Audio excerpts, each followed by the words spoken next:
슬기로운 구조생활 토목구조 138회 3교시 5번 문제를 풀어보겠습니다.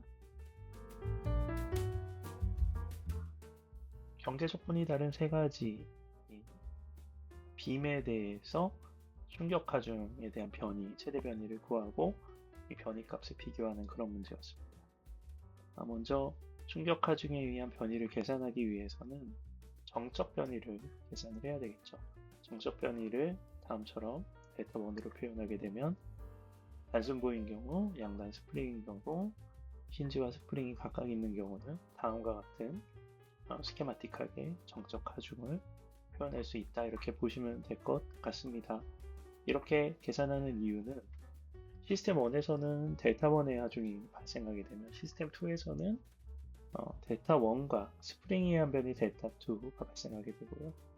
시스템 3번에 대해서는 델타 1 변이와 이 절반, 스프링 양단 스프링에 대한 절반의 변이가 발생하게 되고 이 값들이 정적 하중의 변인 델타 ST다 라고 정의를 할 수 있습니다.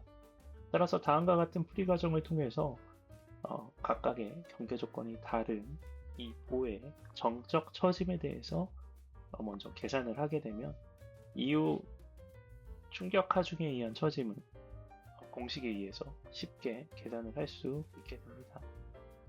사실 이 동적 하중, 이 충격 하중에 의한 처짐을 순간 그 시험장에서 유도해서 사실 풀 수는 없기 때문에 기계적으로 풀 수 있도록 연습을 하시면 좋을 것 같습니다.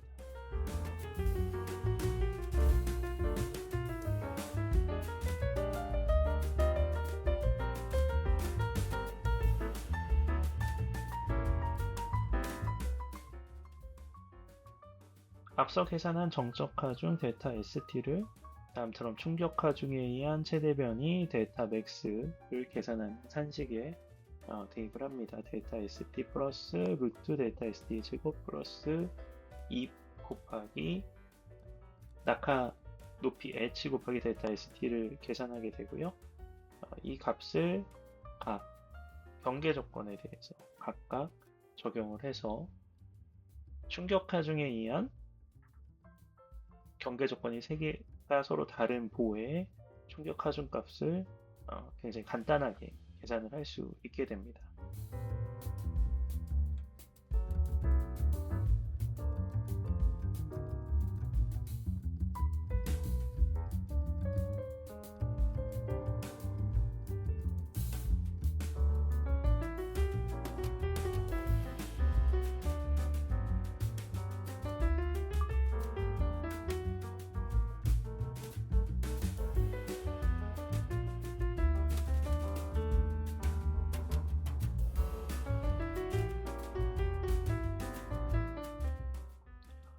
앞서 계산 결과를 다음처럼 정리하게 되면 흥미로운 사실을 알 수 있게 되는데요. 충격 하중비가 앞서 양단 힌지 조건이 가장 크고 그 다음에 양단 스프링 조건이 가장 작게 된다라는 것을 알 수 있게 됩니다.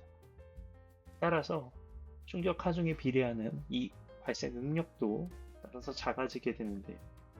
그래서 우리가 구조물을 설계할 때 구조물의 유연성이 커지는 이 경계 조건에서는 충격 하중에 의한 이 발생 능력의 작아지게 조정을 할 수 있다.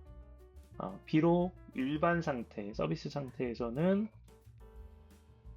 변이 값이 굉장히 크게 발생하지만 이 서비스 상태가 아닌 충격 하중 상태라든지 액시던탈 상태에서는 굉장히 응력과 변이가 작게 나타나기 때문에 만약 충격 하중을 흡수해야 되는 구조물을 설계하거나 고려해야 될 때는 이런 경계 조건도 고려해서 적용을 해야 된다. 이런 식의 고차를 문제 풀이 과정 중에 적어 주셨으면 조금 더 좋은 점수를, 높은 점수를 받을 수 있지 않았을까라고 생각을 해봅니다.